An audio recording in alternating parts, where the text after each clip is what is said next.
Tirupati urban development అథారిటీలో అవినీతిపై విచారణ జరుగుతోంది. 2019-24 మధ్య జరిగిన అవినీతిపై విజిలెన్స్ దర్యాప్తు ముమ్మరం చేశారు. తుడా పరిధిలో పనిచేసిన 15 మంది ఎంపీడీఓలకు నోటీసులు జారీ చేశారు. తుడా చైర్మన్గా పనిచేసిన చెవిరెడ్డి భాస్కర్ రెడ్డికి 37 ప్రశ్నలతో విచారణ నోటీసులు పంపించారు విజిలెన్స్ అధికారులు.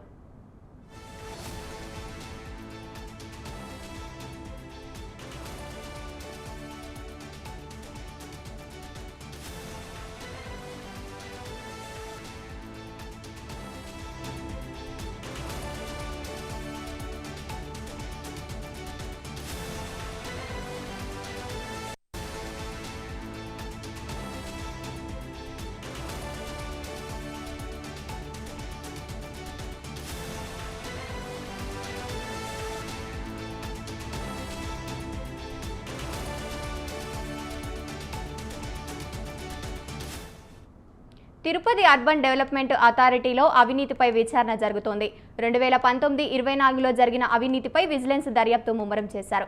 రైట్, ఇక ఇదే అంశానికి సంబంధించి మరింత సమాచారాన్ని మా కరెస్పాండెంట్ ప్రసాద్ ఫోన్ ద్వారా అందిస్తారు. ప్రసాద్, చెప్పండి. Thank you Gangotri.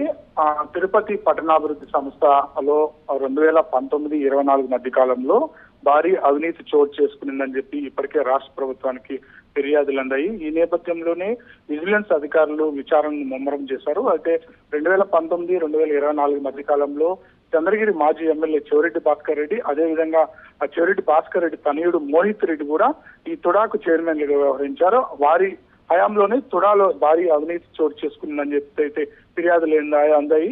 తుడా పరిధిలోనే దాదాపు 7 నియోజకవర్గాలు ఉన్నాయి. ఈ 7 నియోజకవర్గాల్లో అవసరం లేని చోట్ల కూడా పనులు చేపించి బిల్లులు తీసుకున్నారని చెప్పి అయితే ఆరోపణలు ప్రధానంగా ఉన్నాయి. ఈ నేపథ్యంలోనే 7 మండలాలకు సంబంధించిన అప్పుడు పనిచేసిన ఎంపీడీఓలకు కూడా నోటీసులు అందాయి. వీరందరూ విచారణకైతే హాజరు కావాలి, దీనిపైన పూర్తిగా విచారణ చేస్తున్నామైతే వీళ్ళందరూ తప్పకుండా హాజరు కావాలని చెప్పేసి ఇప్పటికే వారి నోటీసులు అందజేయడం జరిగింది. వీరందరూ కూడా త్వరలోనే విజిలెన్స్ అధికారుల ముందుకు వచ్చే అవకాశం ఉంది.